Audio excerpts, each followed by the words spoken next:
हरे कृष्णा। कार्तिक की जो पंचमी, सुनो कथा का गान।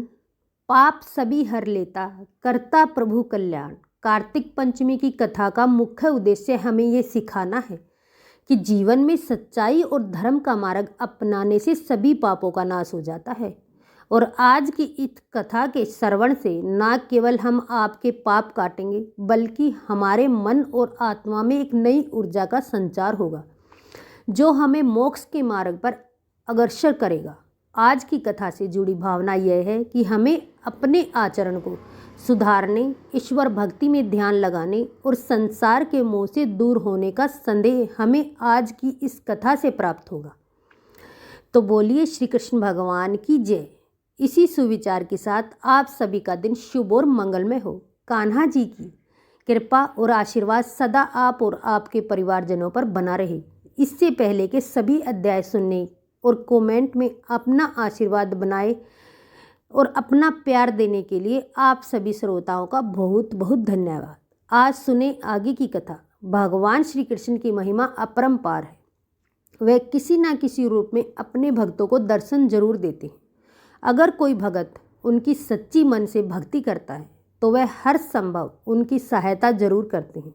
अगर सच्चे मन से पूरी तरह समर्पित भाव से भगवान की भक्ति की जाए, सूद बूद खोकर अगर सिर्फ भगवान का ही ध्यान किया जाए, सब कुछ मोह माया त्याग कर अगर केवल प्रभु में ही मन लगा लिया जाए, तो भगवान अपने भगत को कभी कष्ट में नहीं रहने देते, उन्हें हर संकट से तार लेते हैं। और आज के अध्याय का शुभ आरंभ भी भगवान श्री कृष्ण के एक चमत्कार की कहानी से करेंगे। अगर आज की यह कहानी आपको पसंद आए तो वीडियो को लाइक करके हो सके तो शेयर जरूर कीजिएगा। भगवान श्री कृष्ण की जन्मभूमि में हर जगह आपको कुछ न कुछ आश्चर्य ऐसे दिखाई देते हैं जो भगवान से जुड़े हैं। कहा जाता है कि इसी की वजह से यह कण कण में भगवान श्री कृष्ण का वास माना जाता है। वृंदावन में भी आपको ऐसे बहुत सारे आश्चर्य दिखाई देंगे। यहाँ पर कई संत भी हुए हैं, ऐसे संत जिनके चमत्कारों से किस्से हमेशा सुनाई देते हैं। आज भी अनेकों संत वहाँ पर हैं जिनके आश्चर्यजनक चमत्कारों को यहाँ आने वाले श्रद्धालु अक्सर देखा करते हैं। ऐसे ही एक चमत्कार है पागल बाबा का मंदिर। उनके पागल बाबा और उनके उस मंदिर के निर्माण की कहानी बहुत ही दिलचस्प है, आप सभी को जरूर सुननी चाहिए। पागल बाबा मंदिर मथुरा वृंदावन मार्ग पर स्थित है। उनके बारे में कथा जनमानस में आज भी बहुत प्रचलित है। इनके अनुसार एक गरीब कृष्ण भगत ब्राह्मण दिन भर ठाकुर जी का नाम जपा करता था। उनके पास जो कुछ भी था, यूँ कहे कि जितना कुछ भी रूखा सूखा उसे मांग कर खाने को मिलता, वह उसे भगवान की मर्जी समझकर खुशी खुशी खा लेता और अपना जीवन बिता रहा था। एक दिन उसे कुछ पैसों की आवश्यकता पड़ी तो किसी साहूकार से वह पैसे लेने के लिए गया।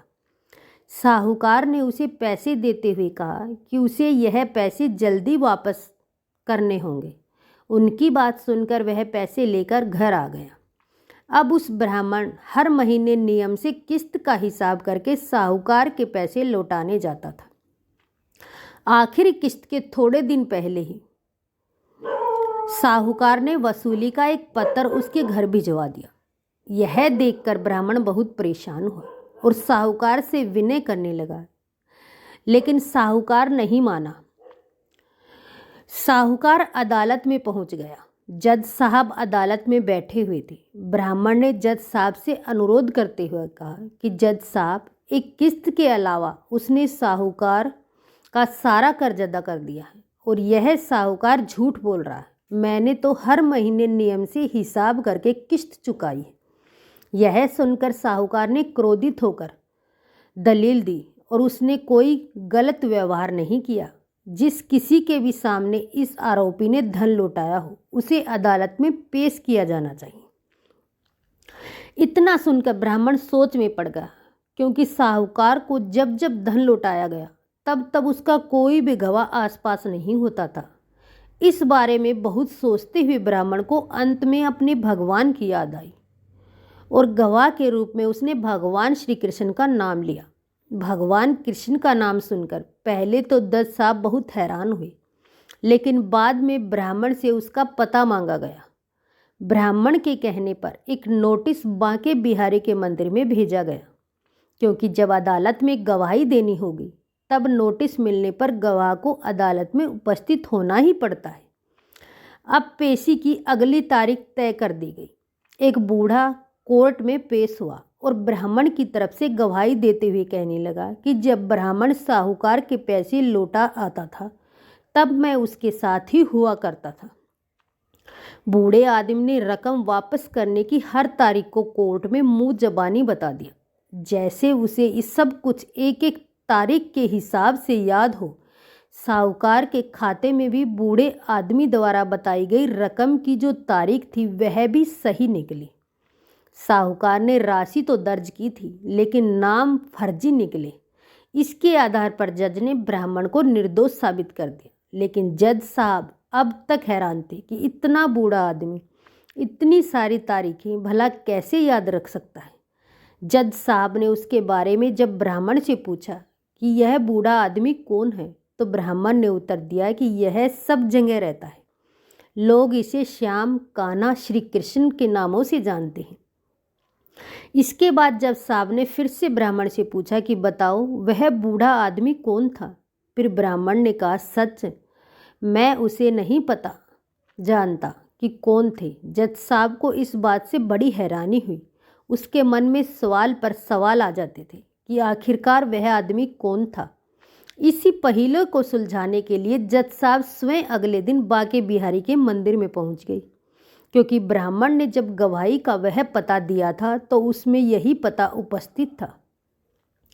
जज साहब जानना चाहते थे कि आखिर बीते दिन जो आदमी अदालत में गया था वह कौन था। मंदिर के पुजारी से जब जज साहब ने पूछा और सारी घटनाक्रम की जानकारी दी और बात की, तो पुजारी जी ने बताया कि जो भी चिट्ठी पत्री यहाँ आती है उसे भगवान के चरणों में रख दिया जाता है।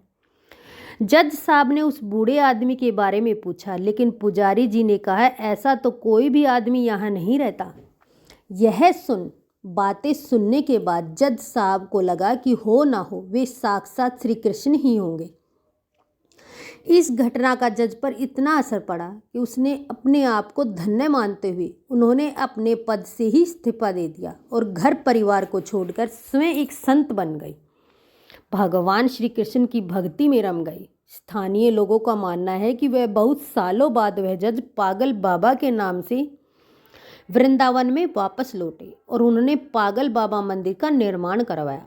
तब से यह मंदिर पागल बाबा मंदिर के नाम से प्रसिद्ध है। इस मंदिर के निर्माण के बारे में एक और प्रचलित मान्यता है कि वह जज साहब को पता लगा कि उसके सामने साक्षात श्री कृष्ण हैं, अदालत में पेश हुए हैं। तब से वह श्री कृष्ण को ढूंढने के लिए इतने इधर उधर घूमते हैं और इतने बेचैन रहते हैं कि अपनी शुद्ध बुद्ध खो बैठते थे।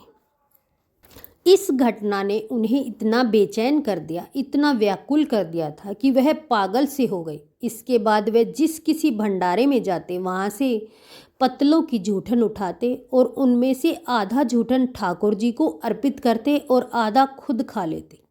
उन्हें ऐसा करता देख लोग उनके विरुद्ध हो गए। लोगों ने उन्हें मारना पीटना शुरू कर दिया, लेकिन वह अपनी सुध बुध खोकर हर दिन भंडारों की जूठन खुद खाते और भगवान को भी खिलाते। हाहाकार लोगों ने उन्हें पागल के रूप में मान लिया और धीरे धीरे उनका नाम ही पागल बाबा पड़ गया। कहा जाता है कि उनसे परेशान होकर लोगों ने एक बार फिर उनके खिलाफ एक योजना बनाई, जिसके अनुसार लोगों ने भंडारे में अपनी पतलों से कभी भी जूठन नहीं छोड़ा, ताकि वह ठाकुर जी को जूठन ही ना खिला सके। लेकिन पागल बाबा को आखिर पागल बाबा ठहरे। उन्होंने वो सारी पतलों में से पोंछ पोंछ कर जितनी भी जूठन हो पाई उन सब का एक निवाला बना लिया और अपने मुंह में डाल लिया। लेकिन इस आपाधापी में इस बार वह ठाकुर जी को भोग लगाना भूल गए।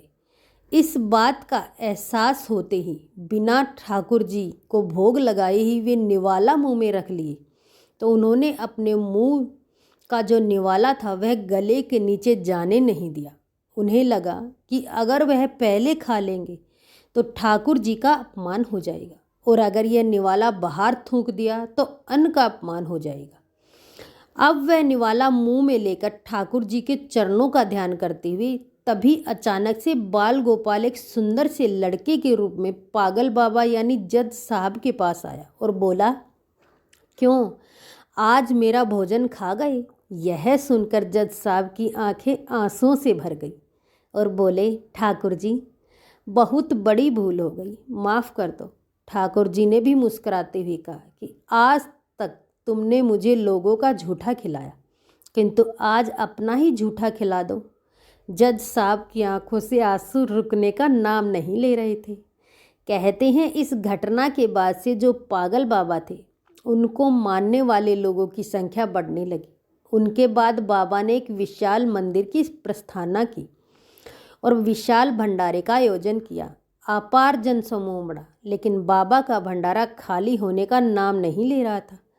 बाबा ने मंदिर में एक विशाल रसोई बनवाई और मंदिर के निचाले विशाल भंडारा घर बनवाया। उसी समय आयकर विभाग ने छापा मारा कि इतना अनाज और भंडारे का सामान कहाँ से आ रहा है। बाबा का चमत्कार तब भी हुआ जब पूरी टीम भंडार घर में घुसी तो उसे वहाँ कुछ भी नज़र नहीं आया और यह आश्चर्यचकित हो गई कि जब यहाँ कोई सामान ही नहीं है तो इतना विशाल भंडारा कैसे चल रहा है। हैरान परेशान होकर आयकर के अधिकारी वहाँ से चले गए। पागल बाबा को समर्पित यह विश्व मंदिर आज भी वृंदावन में मौजूद है। कहा जाता है यहाँ से कोई भी भगत खाली हाथ नहीं जाता। यहाँ भक्तों की हर मनोकामना पागल बाबा और उसके कन्हैया जी जरूर सुनते हैं। तो कैसी लगी आपको आज की यह कहानी? अब सुनिए आगे का अध्याय। और आज के अध्याय के अंत में आप श्री तुलसी जी का पाठ और तुलसी माता की आरती सुनेंगे, क्योंकि कार्तिक के महीने में हर दिन नियम से तुलसी जी की आरती जरूर सुननी चाहिए। इससे पहले के अध्याय में जब भगवान श्री कृष्ण ने सत्यभामा जी को उनके पूर्व जन्म का वृत्तांत सुनाया, तब यह कथा सुनकर समस्त ऋषि मुनियों ने श्री सूत जी महाराज से कहा, हे सूत जी महाराज, अब आप कृपा करके कार्तिक मास और तुलसी जी के महात्म का भी वर्णन कीजिए। तब सूत जी बोले, हे ऋषियों, जो प्रश्न आपने मुझसे किया यही प्रश्न राजा पृथ ने नारद मुनि से किया था, और जो उत्तर नारद जी ने महाराज पृथ को दिया था वही आज मैं आपको सुना रहा हूँ। सो आप कृपा करके सुनो। एक दिन राजा पृथ ने श्री नारद जी से पूछा, हे नारद जी, भगवान को तुलसी इतनी प्यारी क्यों है? आप कृपा करके इसका महत्व सुना दीजिए। राजा पृथ की बात सुनकर देव ऋषि नारद कहने लगे, एक समय देवराज इंद्र बहुत से देवताओं और अप्सराओं को साथ देवों के देव श्री महादेव जी के दर्शन को कैलाश पर्वत पर गए। वे सभी जब कैलाश पर्वत पर पहुँचे तो उन्होंने भारी आकार और भयंकर नेत्रों वाले एक विशाल काय पुरुष को देखा। तब देवराज इंद्र ने उससे पूछा, तुम कौन हो और भगवान शिव कहाँ हैं? देवराज इंद्र के कई बार पूछने पर भी उन्होंने कोई उत्तर नहीं दिया तो देवराज को बड़ा क्रोध आया। मारे क्रोध के देवराज इंद्र ने अपना ब्रज उनके कंठ पर दे मारा, जिससे उनका कंठ नीला हो गया, परंतु साथ ही इंद्र का व्रज भी भस्म हो गया। फिर उसकी आंखों में प्रचंड जला प्रकट हुई। उस समय ऐसा प्रतीत हो रहा था मानो यह ज्वाला देवराज इंद्र सहित सारे संसार को जलाकर भस्म कर दे। ऐसी भयानक स्थिति देखकर देवगुरु बृहस्पति जी तथा देवराज इंद्र आदि सभी देवता नतमस्तक होकर भगवान शिव की स्तुति करते हुए कहने लगे, हे देव के देव श्री महादेव त्रिपुरारी और अगासुर का विनाश करने वाले, हे त्रिपुरारी अंगहारी, आपको बार बार प्रणाम है। हे सूर नर मुनि रक्षा करने वाले, आपको नतमस्तक प्रणाम है। देव ऋषि नारद ने कहा, हे राजा पृथ, इस प्रकार देवताओं की स्तुति सुनकर श्री महादेव जी ने समस्त ब्रह्मांड को भस्म कर देने वाली अग्नि को शांत किया और कहने लगे, हे देवतागणों, मैं आप सबकी स्तुति सुनकर अत्यंत प्रसन्न हूँ, सो आप सब कोई वर मांग लीजिए। तब समस्त देवताओं सहित देवगुरु श्री बृहस्पति जी ने समाधान मांगा और कहा कि हे देव, जो सूर्यराज से अपराध हुआ है उनके लिए क्षमा प्रदान कीजिए। श्री बृहस्पति जी की स्तुति सुनकर पुनः देवादिदेव महादेव जी कहने लगे, मैंने इंद्र का अपराध क्षमा कर दिया और जीवन दान भी दे दिया। बृहस्पति जी, आपसे आपका नाम भी अमर होगा। तब श्री बृहस्पति जी कहने लगे, भगवान, अगर आप हम सब पर प्रसन्न हो तो सूर्यराज की रक्षा भी कीजिए और सारे ब्रह्मांड को भस्म होने वाली अग्नि जो आपके तेज से उत्पन्न हुई है उसे ही शीघ्र शांत कर दीजिए। भगवान शंकर कहने लगे, मेरे नेत्रों से निकला हुआ ज्वाला रूपी तेज अब वापस कैसे हो सकेगा, इसलिए अब आप कहें दूर फेंक दीजिए। ऐसा कहकर भगवान भूतेश्वर ने उस अग्नि को समुद्र में फेंक दिया। तब वह अग्नि गंगा के संगम पर गंगा सागर में जा गिरी और एक बालक का रूप धारण कर के रोने लगी। उसके रोने की आवाज़ से पृथ्वी वायमान हो गई और समस्त द्वीप बहरे हो गए। ऐसा घोर आश्चर्य देखकर समुद्र की गोद में बालक को रोते हुए देखकर श्री ब्रह्मा जी बड़े आश्चर्य से पूछने लगे, यह किसका बालक है? समुद्र ने उस बालक को बड़े आदर से उठाकर ब्रह्मा जी की गोद में दिया और कहा कि ये मेरा पुत्र है जो गंगा से उत्पन्न हुआ है, अब आप इसका नामकरण कीजिए। उसी समय उस बालक ने ब्रह्मा जी की दाढ़ी पकड़कर बड़े जोर से मरोड़ दी, जिसके मरोड़ से ब्रह्मा जी की आंखों में आंसू भर आए। तब किसी प्रकार से ब्रह्मा जी ने अपनी दाढ़ी छुड़ाई और कहा, इसने हमारी आंखों में जल निकाला है, इसलिए इसका नाम जलंधर होगा और वह शिव जी के अलावा संसार में और किसी के हाथ से नहीं मारा पाएगा। इसका कारण यह है कि यह शिव के अंश से उत्पन्न हुआ है।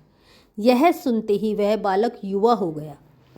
तब ब्रह्मा जी ने शुक्राचार्य जी को बुलाकर उसका राज्याभिषेक कराया और तब ब्रह्मा जी से वहाँ से अंतर्ध्यान हो गए। सिद्धूराज ने कालनेमी की पुत्री वृंदा के साथ जालंधर का विवाह करा दिया।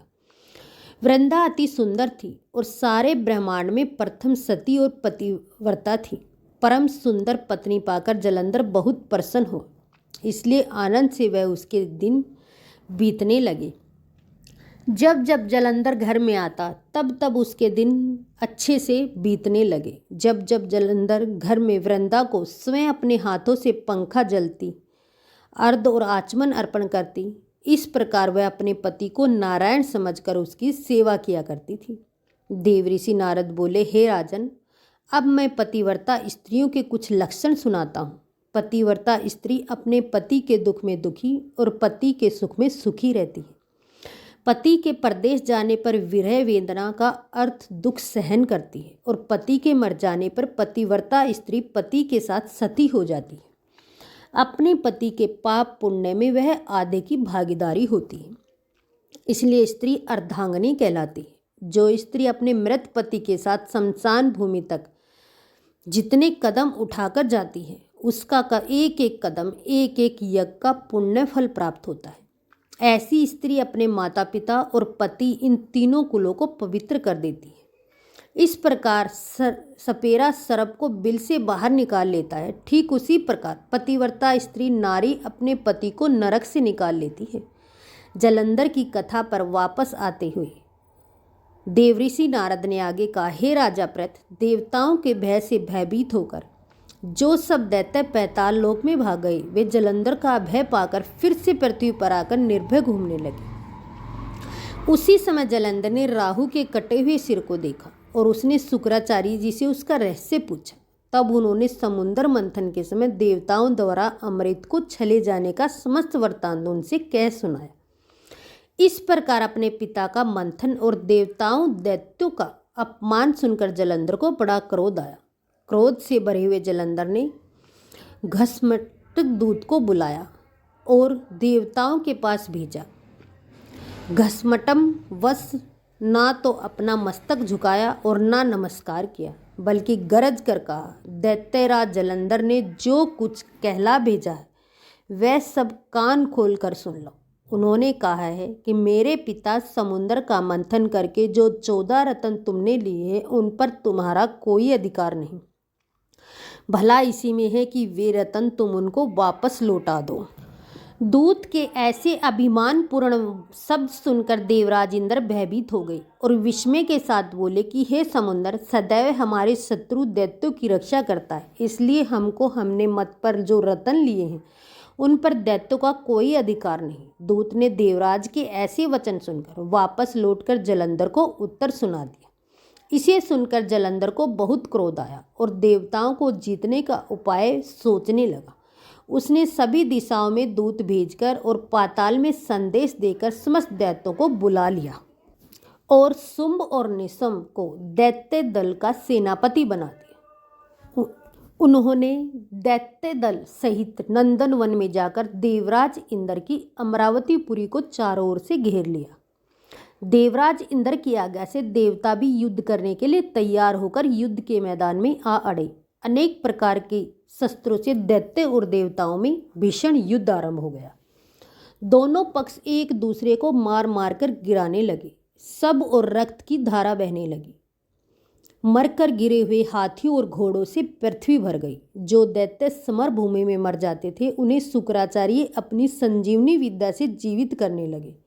और उधर देवगुरु बृहस्पति भी द्रोणाचल पर्वत पर दिव्य जड़ी बूटियों का प्रयोग करके देवताओं को दोबारा जीवित करने लगे। जब देवगुरु बृहस्पति द्वारा जड़ी बूटियों के प्रयोग से देवताओं को जीवित करने का समाचार दैत्यराज जलंधर ने सुना तो उन्होंने समस्त बलशाली दैत्य को एकत्रित करके आज्ञा दी कि द्रोणाचल पर्वत उठाकर समुद्र में फेंक दो। जलंधर की आज्ञा पाते ही दैत्यों ने द्रोणाचल पर्वत उठाकर समुद्र में फेंक दिया और फिर घोर युद्ध आरंभ कर दिया। दोबारा प्रारंभ हुए युद्ध में बहुत से देवता मारे गए। तब देवगुरु बृहस्पति एक बार फिर संजीवनी बूटी लेने के लिए द्रोणाचल पर्वत पर गए। वहां पर पर्वत को ना पाकर और देवताओं का सारा देखकर घबरा गए। उनके लिए जो कुछ भी हुआ उनका वृत्तांत आप आगे आने वाली वीडियो में सुनिएगा। अब सुनिए तुलसी माता की